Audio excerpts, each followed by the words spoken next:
من زار في الليل ربه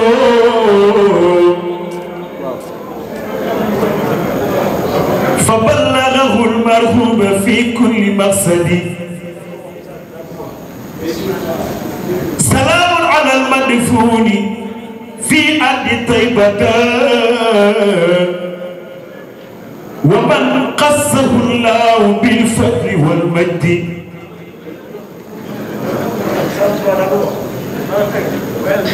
سلام على المدفون في أرض طيبة ومن قصه الله بالفضل والمجد سلام على المدفون في أرض طيبة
parce que woy wi rek tënk na conférence parce que mag ñi liggéey nañu démb tey doolaay te dafa nekk le thème de la tolérance un thème très dangereux mais moi je préfère utiliser la laïcité mën naa koy expliquer théoriquement. Et dans des pays tels que la France, moi je préfère utiliser la laïcité. Parce que nous avons dit que les musulmans sont contre la laïcité, ce qui n'est pas le cas. Je suis invité à Montréal au mois de septembre avec le Khalif pour faire une conférence internationale sur tolérance et laïcité. On va inviter les Souleymane Bachir Diagne, les Mamadou Diouf, Ousmane Kane, pour débattre de cette question-là. Mais c'est une question d'intérêt, parce que récemment, devant l'Assemblée nationale, nous discutions d'un grand projet qui est le projet, le Code gazier. Il y a eu ce qui a hémicycle du fest d'elle. Comme j'ai réfléchi sur la question, je nous ouvrir le cible avec mes ensemble. Ouais, nous ensemble, c'est tout le monde, c'est tout le monde qui est là. Nous inscrivons. Man ma topp ci gannaaw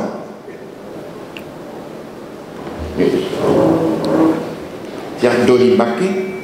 sëñ Mansour Bara Doli Mbacké sëñ Mansour Sy Djamil dégg leen bu baax ni may wax bi mu ñëwee mu commencé jël parole daan ni jërëjëf sëñ Touba le khalife général des mourides yal na yàgg te wér. Man maa ñëw après lui su fekkoon ni woon dama nekkoon 16e bis je laisse passer ma xam ne ñëpp ngi ubbi seen nopp di ma dégg bi ma ñëwee ba yeeg ma ni monsieur Niass, monsieur le président, par parallélisme de forme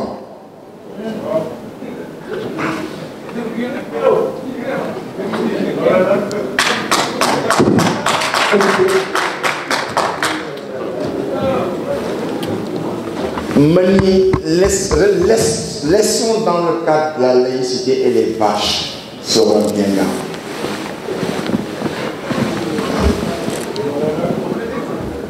Mani, nous, à chaque fois que nous y avons parole avec nous nous avons fait un débat dans l'Assemblée nationale. Mais par parallélisme de forme, je vais faire à la Mali, le khalife général de Djian. Il y a le Fiag TV. Moumel le Tidiane, il est comme si sale. L'oreille de notre âme. Ni tâche, ni tâche, ni tâche. Ni l'ol mort, il y a un danger ici. Mais nous verrons Bara Doli, nous mettons Seigneur, yo. Il y a xariñ mané ko dédét mané ko Bara Doli amna lu ben mam mayo bu nu bok muni mam Maram Mbacké mom moy mag Seydi Hadji Malick doomu mag la Sëñ Touba doomu mag la waye mo len may ñoo ñaar ñepp suñ ko waxon yam fofu rek mu doy sëkk waye waru mu ko sax def ndax su fekkee ku nekk da ngay yéeg à la tribune de l'Assemblée nationale da ngay wax nga tagg sama ba pare xam nga débat amatu fa tu vois débat amatu fa tu vois et alors que sama xarit la dañuy yow ma ni ko non mais bara non def noonu laissons le cadre de la laïcité mu nekk lu nga xam ni may nuyu nag Mamba bu Francfort di nuyu Match Sam di nuyu Ibra Ika News loolu la di nuyu Kole Meng mi ngi si biir mbooloo mi dem ko seppi nuyu ko ndax maamam moo ma jàngal alxuraan sëñ Mamadou Ndiaye Sandara moo ma jàngal alxuraan maamam bàyyi sëñ Mamadou Ndiaye moo jàngal Alaaji Malick Si maqaamatul xale daara di nekk ndaw ay cousin germain ak ay cousine germaine am ñoo ko yore dañu jógee Ndar ñëw samp foofu daal parce que ñooy les frères de sëñ Mbay bi nekk fii Bachir Ndiaye moo leen jur ay sëtu sëñ Babacar la ndax seen maam bu jigéen mooy taawu sëñ Babacar bu jigéen. ñu ngi si salle bi ànd ak ñu bare daal di ñëw teew si fii ñu ngi leen di nuyu di leen sargal waaye dama ñëwoon pour waxtaan ika ñu so wax naa pour waxtaan ak jigéen ñi mais ñaan yàlla seen niroole bi ngeen niroole ba duggee ko ci yàlla ngeen ko niroole duggee ko àjjana parce que rien que tenue bi c'est un investissement intellectuel, c'est un investissement passionnel yonent bi rek ak a jàpp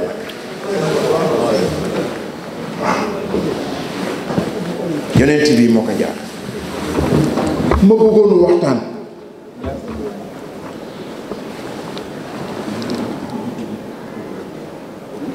si garantie bu nga xam ne bi si Hadj Malick daf ko joxe ku amul lu dul lu baax rek nga may si Hadj Malick di leen jàngaloo benn ñaan bu nga xam ne bi tous les jours yaa ngi koy jàng sa wasifa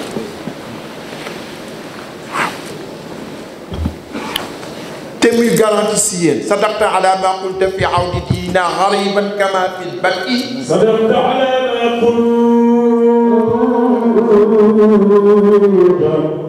fi awdi diina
dana dellu tumuranke comme ni mu tumuranke woon si njëlbeen fekk seen Hadj Malick dafa am une vision dafa ni ala himmati faj'al ilayhi adiyatan li amshudu qurran khalisan kulla wajhati ala himmati faj'al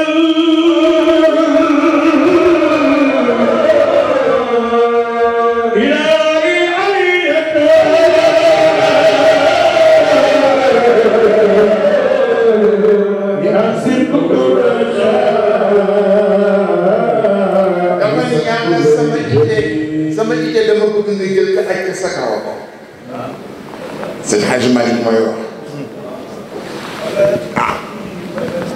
aj ka sa kaw ko ku ubbi sama xol man Alaaji Malick doo si gis ku dul yàlla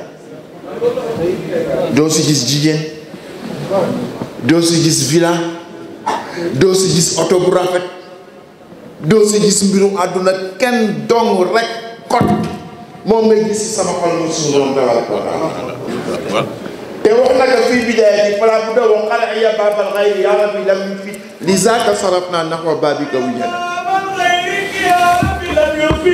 لذاك صرفنا نحو بابك بالتي فأنت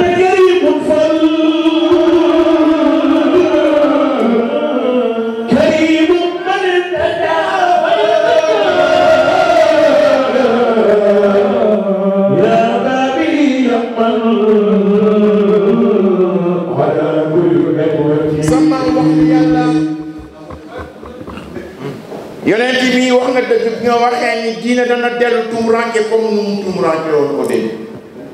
waaye dama bëgg yàlla léegi dellu na si yàlla dama bëgg su demee noonu su fekkoon ne woon ni am na benn jullit buy des si àdduna na bokk si samay ñoñ mais lan la yoon si Hadj Malick lan la ñaan lan la ñaan dafa ni dama bëgg nga jël ñii nekk fii yëpp nga aj leen si daraja Aboubacar Siddiq aj leen si daraja Umar aj leen si daraja Ousmane aj leen si daraja Ali ñooñ ñoo àndoon ak yonent bi mu tumuraanke si Hadj Malick ne yàlla jëlal sama ñooñ nga aj leen si daraja yoon mais soo yore foofu da ngay koy parce que du ay góor rekk àndoon ak yonent bi jigéen ñi jëkk gëm jigéen ñi ñoo jëkk gëm mais xoolal ba tey génn ñu débat bi El Hadj Malick sa pédagogie bi muy indee mbir parce que dañ ni la gestion de l'autre commence par non par la femme qui est la moitié de l'homme. L'autre c'est d'abord la femme, l'autre pour la femme c'est d'abord l'homme. Lan la fi El Hadj Malick bàyyi bu nga xam ni daanu mën gérer l'autre dans le foyer loolu la da ngay répondre à une question. Ban service la l'islam jëkk jox doomu aadama jëkk jox jigéen jahiliya jigéen su ma saan juddu dal koy ren ndax gàcce la woon wa iza bushira ahadukum bil unsa dhalla wajhuhu muswaddan wa huwa kadhib wa tawara min al qawmi min su'i ma bushiru aw yadussuhu fi turab ala sa'a ma yahkumun. Allahu akbar. Dama mas toog guddi àjjuma dem naan teel dem Makka si Makam Ibrahima toog naa fa 27 ans jeudi bu nekk fa lay julee takkusaan toog fa di jaamu yàlla ba le lendemain bu julli àjjuma ba 5 heures def sa xadara dollar rentré àjjana pendant 27 ans c'était mort moo tax fi ma jaar fa jaar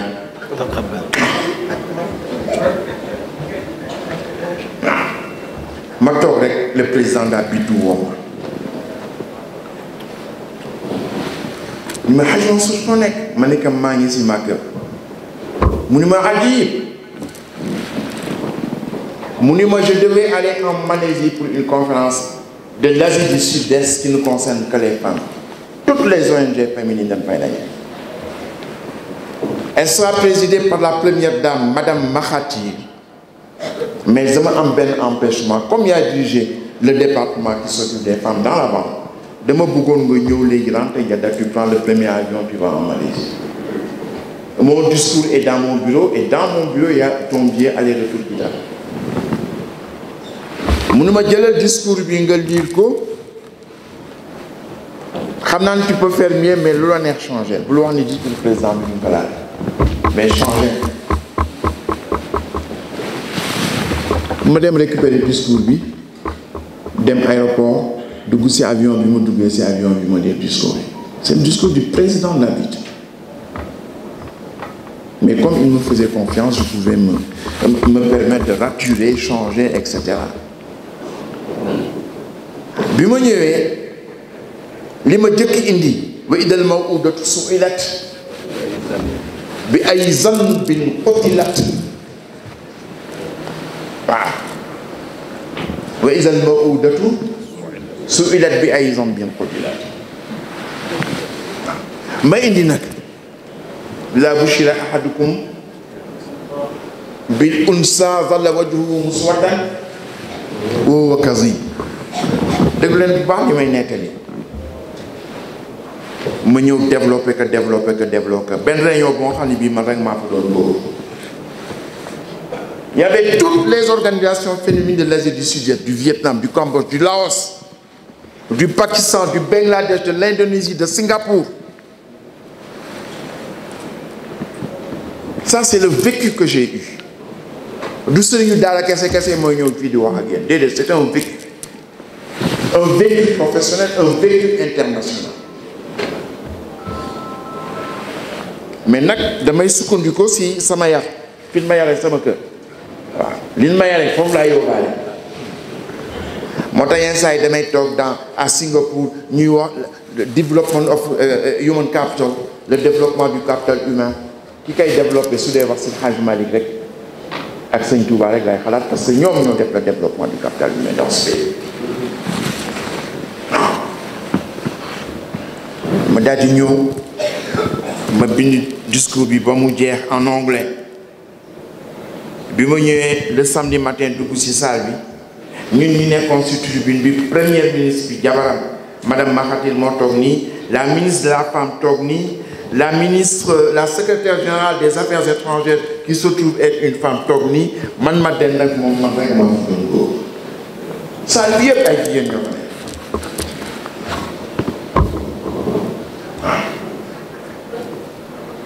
bi ma ñëwee ñu ni ma yaay ubbi c'est la femme de la première du premier ministre qui va parler la dernière ma leen amul benn problème ma indi sama discours en anglais développé ko puis séance d'ouverture bi jeexee ñu ni conférence de presse ma ñëw madame Mahathir ni ma yaay suñu gan kon yaay répondre aux questions ma ni ko noo xooloo fii ay jigéen rek a fi nekk kooku seen conférence par accident rek laa fi ñëwee ma ni que kon def leen seen conférence suñ si waree wax ma wax si ñu def conférence bi journaliste yi poser question et cetera yëpp ñu wax ko bi ñu paree mu ni ma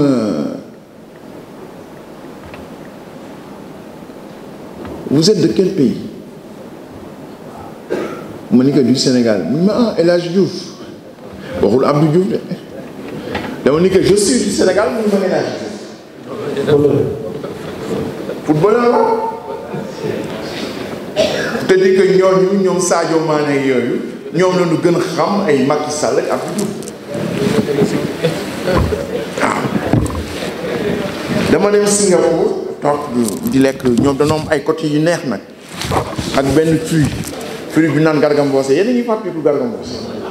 ah waaw soo leen Singapour li lay jox la naan mooy xaal pastèque yi la ñun dañ koy bàyyi mu nëb si mbedd yi ñoom bala ngay dégg moom nga jëkk naan avant nga naan xaal indi ma xaal teg indi Garga Mbossé teg indi seen côté yi am na nu koy defaree benn sauce poivre bàyyi waa ji ba ko doon sedd li mu doon servir ni ma vous êtes de quel pays ma ne ko Sénégal ni ma Sadio Mané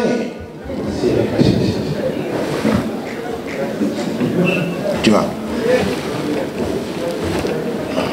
waaye ma daal di ñëw bi ma ñëwee ma def sama discours ñu def seen conférence de presse après dame bi la première dame ni ma vous êtes de quel pays ma wax ko mun ma kan moo la yar ma ne ko mais pourquoi nga ma koy wax nga ma koy laaj mu ne may fii yow rek yaa fi góor à aucun moment wane woon ni góor nga mu ne keneen ku woon yow su toogee fii 5 minutes dana wane ni góor la mais yaa ngi yoru toog sa place su la joxee ci sa nga delloo nga xam te yi moomee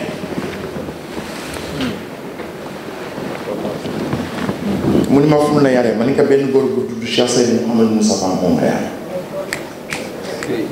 dafa institué woon un système dans sa maison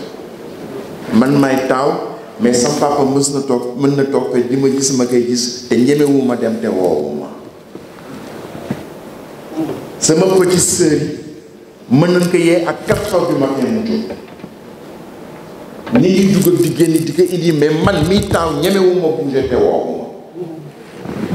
te sama sœur yi à tout moment ñi ngi dem yenn saa yi sax su ma bëggee gis sama papa ñoom day male nii ñooy négocier pour ma gis sama papa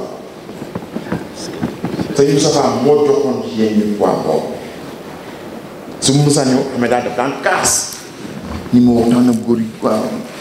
poids bi ñu jox jigéen dafa ëpp waaw ñun mënuñu def dara sans passer par les femmes. C'est nous sommes psychologue l'a fait exprès. ma ni madame Makhati koko ma yàgg waaw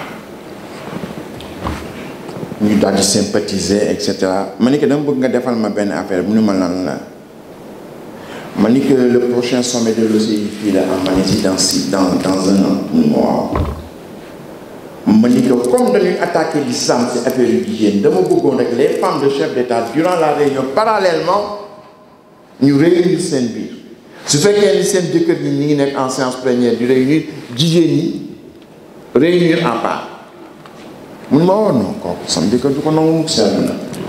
ma ni kaa ba ma ne kon nag je tire ko à 3 mois du sommet ma jékki-jékki rek banque bi yëpp di riir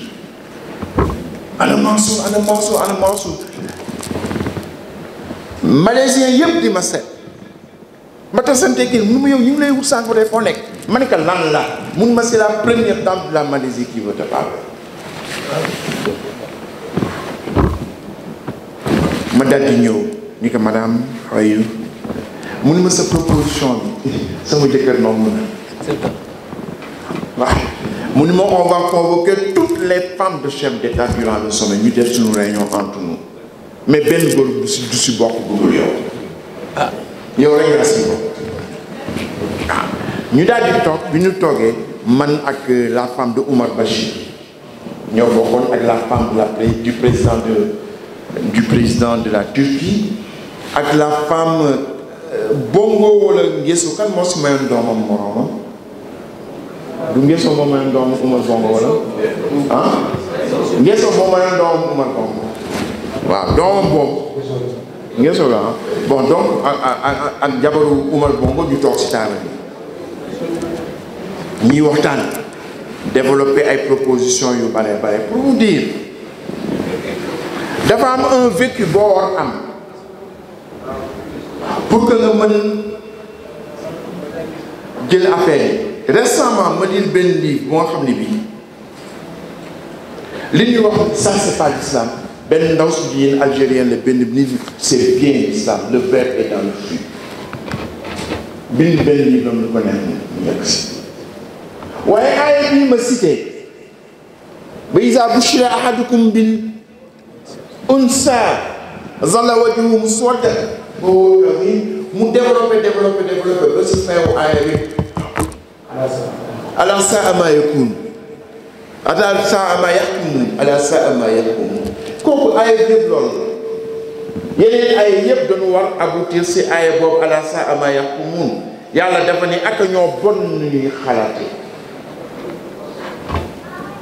te kooku à chaque fois que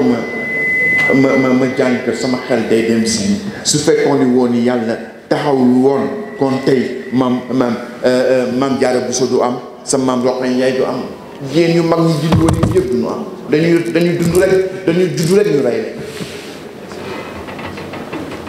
yàlla wax ni ala saa ma yaxkumuuna aaya boobu mu ëpp importance yeneen aaya yi ndaw si junj ko xam nga soo dindee aaya bi mi ngi mel na soo xasee ba wax ni waylul lil musalliina xam nga soo nee waylul lil musalliina yam foofu yaa ngi naan yàlla day saaga ñi julli yaa ngi waxloo yàlla lu nga xam ni wax ko te yàlla daf ni waylul lil musalliina allaziina an salaatihim saahuun yow nga yam rek ni si waylul lil musalliina jël aaya bu am importance boobu ñëw ba si ala saa ma yaxkumuuna nga dindi pour démontrer ni l'islam depuis la Jahiliya les arabes su jigéen juddoo dañ koy rey c'est le premier droit que l'islam a donné à la femme, c'est le droit à la vie. moo tax ma ni woon nanu seet ni l'islam traité doomu adama ñi àndoon ak yonent bi ma bëggoon rek sukkandiku si Aïcha sukkandiku si Khadija ndax dama wax ni su fekkee ni da nga jël ñi àndoon ak yonent bi sallallahu alayhi wa sallam la plupart livre siira yi nga maa ngi lire benn livre bu tudd Rijaal Hawla Rasul wala Ashaabu Rasul doo si gis jigéen 72 saaba amul benn jigéen su nekk. xoolal démarche Seydi Hadji Malick. Seydi Hadji Malick bi muy wax ñi ànd ak yonent bi ñu jëkk tuub lan la wax Hadijatun wa Adiyun wa ibnu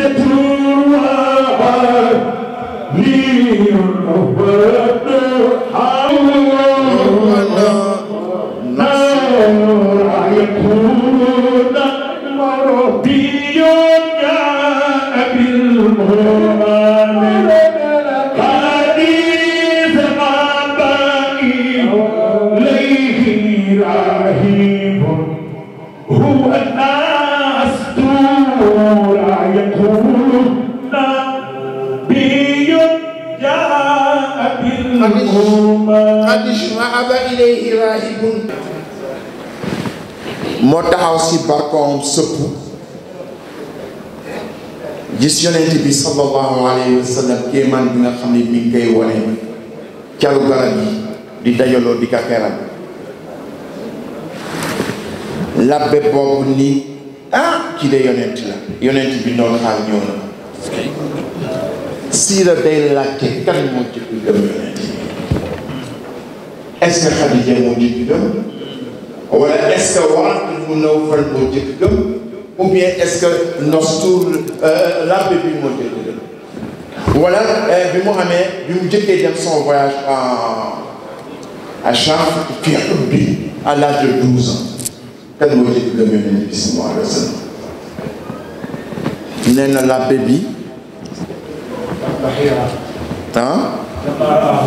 rawara aw Bahira labbe bu jëkk ba Bahira la tudd bii Nastour la tudd ñoom ñëpp kenn ki Waraq ibn Nawfal la ñoom ñëpp dem ni jàkk yonent bi moo tax si la day poser question boobu kan moo jëkk gëm yonent bi sallallahu alayhi wa sallam mu wax leen ni kii moo jëkk gëm mënoon naa dellu si xilful fuduur ndax xilful fuduur xisa bu neex la xam nga su ma demee dialogue national ba toog si commission yi xilful fuduur laay xalaat ndax tooñ dafa bare woon màkk dangay lebal nit xaalis du la fay ñoom Abu Jahl dara nga leen mënul dana am doole ñu dajee si kër Abdallah ibnu Jadaan nooblu Makka yëpp ñëw ñu discuter ni tooñ waratul am si Haramayni nii mënatul am Zubayr ibnu Awwam nga xam ni bàyyi topp yonent bi sallallahu alayhi wa sallam Abu Muttalib moom moo jëkk signé contrat boobu li ñuy wax guignon waaw ngeen dajaloo si benn endroit daal di prendre un acte signer un acte mooy guignon wax ni tooñ dootu amati si Makka mën naa si développer lu bare bi ma demee Abu Dhabi suñu alliance bu bees bi waaw ulul baqiya la wala xilful fuduul lañ ko tuddee ba document bi ñu signé xilful fuduul parce que yonent bi fekkee na ko booba temps yonent bi mi ngi am 21 ans lii ne wàccagul si moom waaye nee na si kër Abdallah ibn Jadaan ne fekke naa fa un contrat bu nga xam ne bii su fekkoon ni woon ni woonal ma si réunion bi dem naa su fekkoon ni woon si jamono yi diine islam lan moo ko itam danaa dem si réunion boobu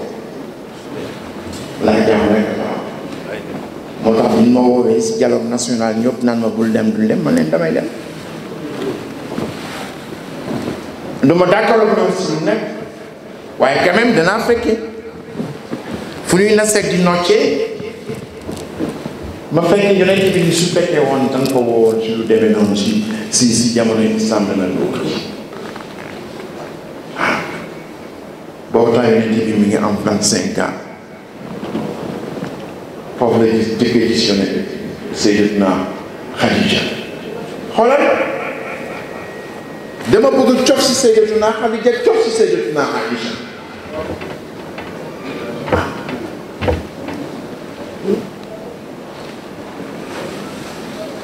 yonent bi nee na wala Seydi Hadji Malick nee na Xadijatu xayru si xayru xaasi وبعد سري في زلحادث مدق زكي وعيسين يوما دون seeguma foofu waxal ma fi nga xam ni sa maam seen Xaaji Malik nee na Xadijatun ak Ramlun ak Aïcha ñëpp ñi ngi bokk fan ñi ngi bokk si ngir Quraysh ba pare wàcc nag si suuf ni Xadijatun ni ñi nga xam ne ñoom laa cité ñëpp ki si gën mooy kan mooy Xadija kan moo si toog mooy Aïcha si Xaaji Malik nee na jigéen ñooñu mu cité ay 11 lañu woon waaye dajewuñu ñoom ñëpp si yonent bi nee na ki si gën mooy Xadija ki si topp mooy Aïcha waaye si la dañ ko contesté am na ñu wax ni Aïcha moo jiitu Xadija waaye Aïcha si boppam moo nettali ni dafa toog Aïcha nettali de si jataayu yonent bi di tudd Xadija Xadija lii Xadija laa Xadija lii même su rayee gàtt xaritu Xadija te Xadija ma nga alaaxira daf leen di yàqal si gàtt bi firaa ngi jigéen jàpp ko mu ni ko sa waxu Xadija bi muy may bëgg soof waaw benn mag bu nga xam bi màggat ma nga alaaxira kenn bi su ko yàlla jox la ku gën kooku nga may tànqal naan ma Xadija Xadija Xadija yeneen bi ñu yàlla jox ma ku gën Xadija de waaw boobu daal Xadija faatu na mu ni ko yàlla musuma jox ku gën Xadija bi ma kenn gëmulee moo ma gëm bi ma amulee dara moo ñuqi jox ma mais ce qui est important c'est que am na benn développement bu may def diggante Xadija ak Aïcha Xadija moo yore la banque moo yore xaalis bi moo yore la affect bi jël bi ñëwee si yonent bi sallallahu alayhi wa sallam te Jibril wàcc naj ko ni ko iqra mu ni ko maa ana bi qaari bi mu demee ba jaaxle demul si bàjjen demul si baytal demul si keneen si kan la dem si Xadija te jigéen la kon ñaar ñii ma jël kenn ki moo yore affect bi kenn ki moo yore banque bi keneen ki di Aïcha moo yore intellect bi ko yonent bi jël 6 ans la ñi nga ko jébbal bi mu amee 9 ans à Médina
yonent bi sallallahu alayhi wa sallam en Syrie à Cham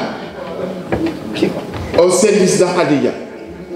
Khadija boole ak benn jaamam mu koy defal back to office report rapport de fin de mission nee na 2 mois après cette mission Maysara toog ba si yàgg ni yonent bi xanaa bëggoo denc mun ko denc lan mun ko denc soxna mu ni Maysara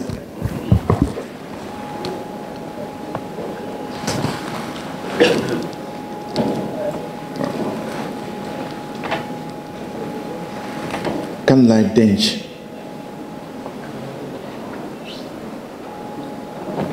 aw ma dara sama salaire sax wóorul nan laay dencee may sara ni que su fekkee ni ki ngay denc moo yore lépp soxlawul sa salaire mu ni ko kooku kan la mu ni ko Khadija mu ni ko Khadija wóor na la mu ni ma wóor na la mu del dox diggante bi moo tax sama wax ni ba'da shahrayni ñaari weer après son voyage de la Syrie à l'âge de 25 ans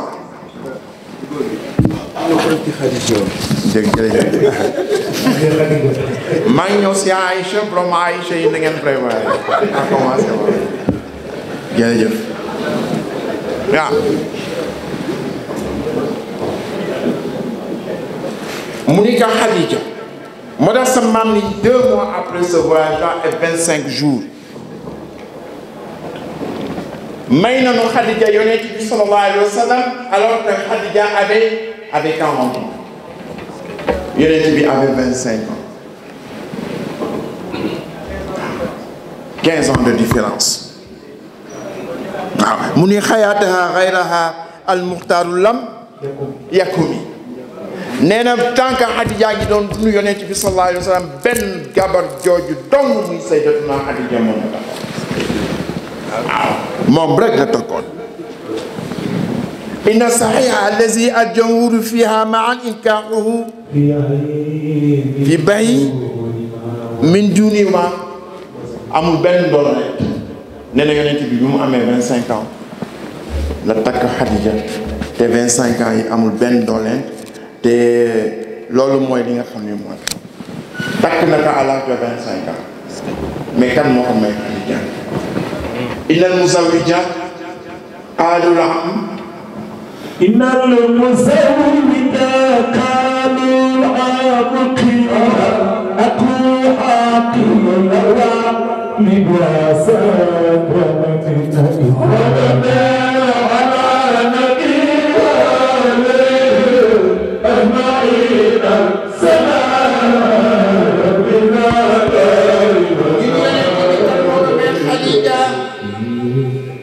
am na ñu wax ni bàyyi taxam moo ko may Khadija am na ñu wax ni càmminam moo ko may am na ñu wax ni bàyyi boppam moo ko may Khadija pour wan leen ni magu Tiwaawan yi ñu ñuy jàngale pédagogie sëñ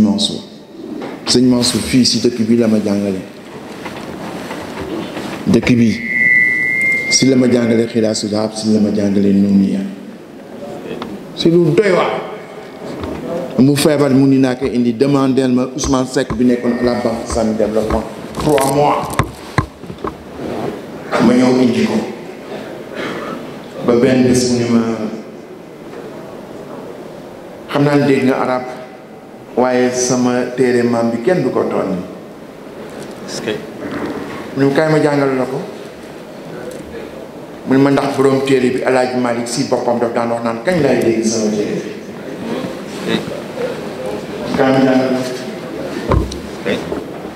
ñu ñëw su ma julee fajar ba pare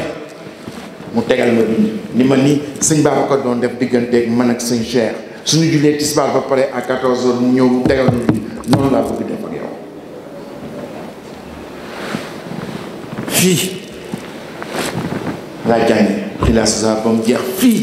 laa jànge ñu ñee ba mu jeex si sëñ Mansour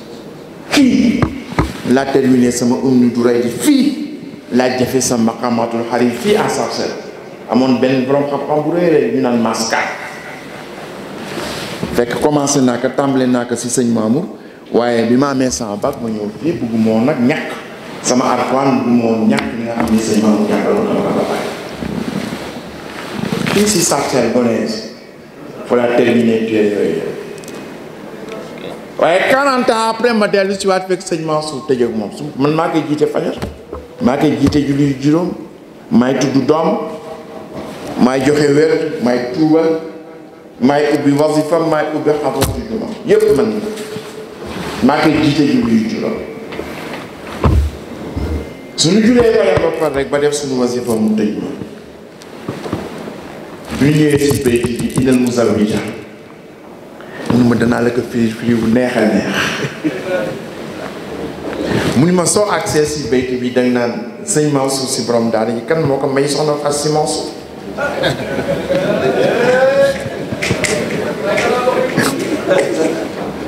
pour montrer pédagogie mag ñi dañu neex dañu baax yàlla ubbi leen jox leen xam-xam ba pare nañu am xel mu ko jàngale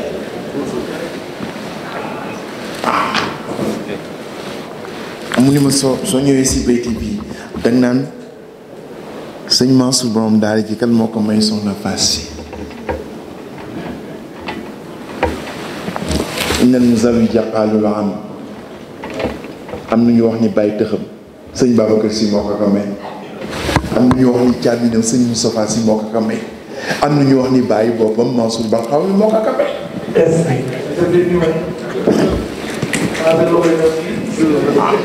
mu ni waaye alla salaasata alla salaasata zaakal aqda had adaru wa bi zalika fil qulma suri kullihi ma salli ya la ilaha illa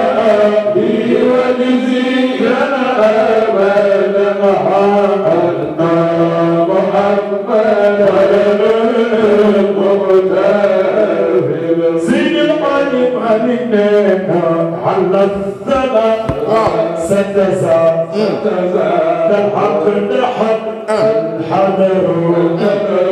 بذلك فعل من منصور كله وسليا يا إله وجزيا أمانا بفني أنا محمدا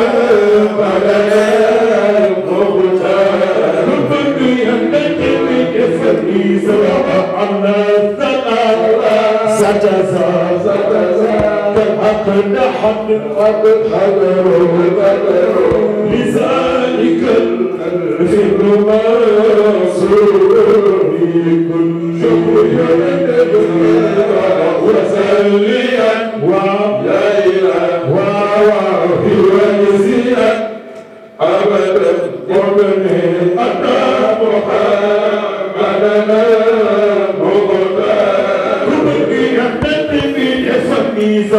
وسال يسوع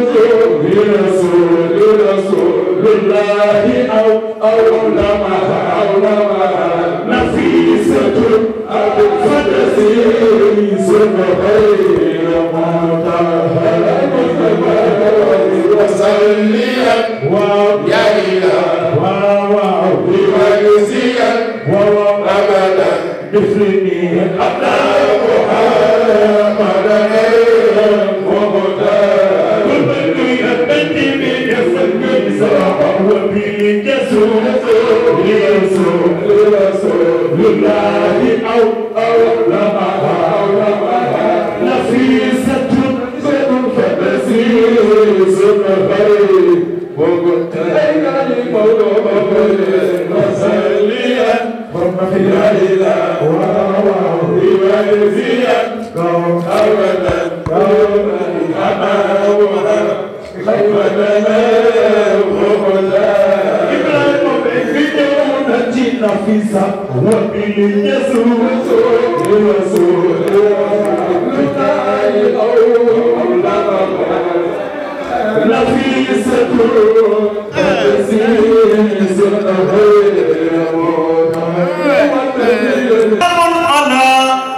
من سار في الليل ربه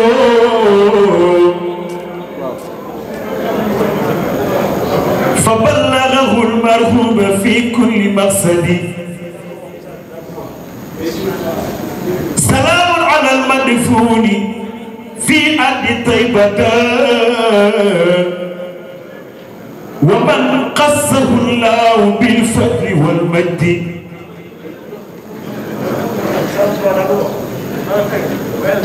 سلام على المدفون في أرض طيبة ومن قصه الله بالفضل والمجد سلام على المدفون في أرض طيبة